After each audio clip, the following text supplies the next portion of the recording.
Bonjour à tous et bienvenue dans la bobine du jour. Je me trouve aujourd'hui avec Jean-François Biron, Bonjour. maire de la Chaise-Giraud en Vendée.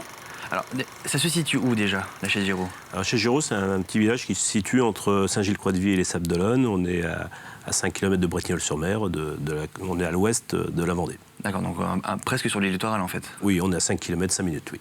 D'accord, donc si je vous ai demandé de venir, c'est parce que nous avons reçu la Cinémathèque de Vendée pas mal de films tournés par Paul Dehergne. Et il a été habitant de la Chaise-Giraud pendant très longtemps. Et du coup, on voit des images de la Chaise-Giraud sur ces films. Vous les avez vus personnellement ou pas du tout? Ah oui, c'est une très grande chance que le docteur Dehergne, parce que c'est de nos docteurs qu'on avait déjà à la Chaise-Giraud. On espère avoir toujours des docteurs à la Chaise-Giraud, oui. C'est bien parti.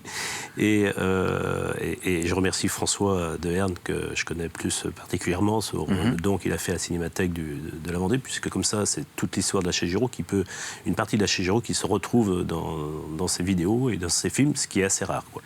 François, c'est son fils. C'est son fils, oui. Oui, c'est ça. Alors, dans les films, on voit différents événements aussi un petit peu naturels. Il y a des inondations, par exemple. Est-ce que vous pouvez un petit peu nous en parler? Parce que c'est pas vraiment des inondations. Enfin, qu'est-ce que c'est exactement? C'est vrai que pour l'histoire de la Chaise-Giraud, c'est que la Chaise-Giraud se trouve au bout d'un estuaire.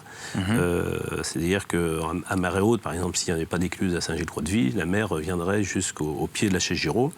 Et les images que l'on voit sont prises au pont de la Chaise, c'est-à-dire en direction de Couëx-Aiguillon-sur-Vie, et on voit l'eau, c'est l'altitude, je dirais, de la marée haute de la mer. Donc quand on avait une marée haute et une arrivée d'eau importante, tous les champs des marais s'inondaient automatiquement. C'est toujours le cas actuellement Alors beaucoup moins, puisqu'on a le barrage du Genêt qui s'est construit et qui régule un peu, mais dans le temps, sans le barrage, oui, tous les hivers, on avait l'eau sur les prés.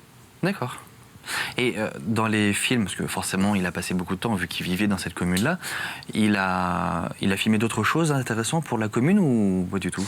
Ah oui, moi j'ai vu sur des films le mariage de ma mère, que j'ai pas connu, mais enfin le mariage plutôt, et c'est très intéressant. Donc oui, on a plein d'images de la Chaise-Giraud, la réfection du clocher de l'église, et je disais justement à François par anecdote, c'est que ce qui est marrant, c'est qu'on avait des très grandes foires de la Chaise qui date de 1380, et on n'a pas d'image de la foire, mais à la limite l'explication est logique, comme il était le docteur, et que ce jour-là les gens arrivaient à la foire, et il n'avait pas le temps, je pense, de prendre des images des foires de la Chaise, qui était un moment aussi très important de la vie de la Chaise-Giraud.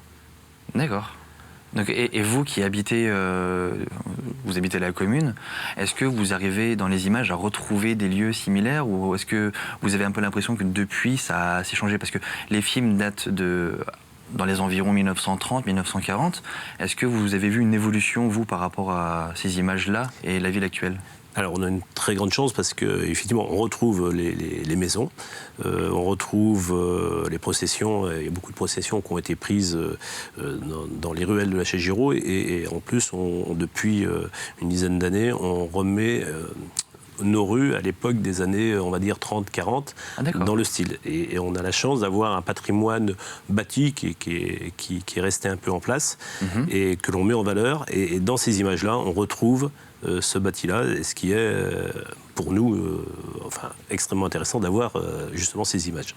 Et au niveau de la commune, vous communiquez avec ces images-là? Parce que si vous faites des sortes de petites reconstitutions, vous utilisez ces images ou Alors, pas encore. On voudrait, dans les ruelles de la Chaise, remettre des photos, des images, je dirais, de l'époque, pour retracer un peu la vie du village.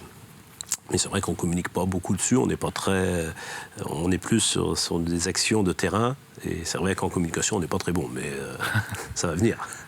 Donc c'est vrai qu'il y a pas mal d'événements, d'éléments en fait dans ces films.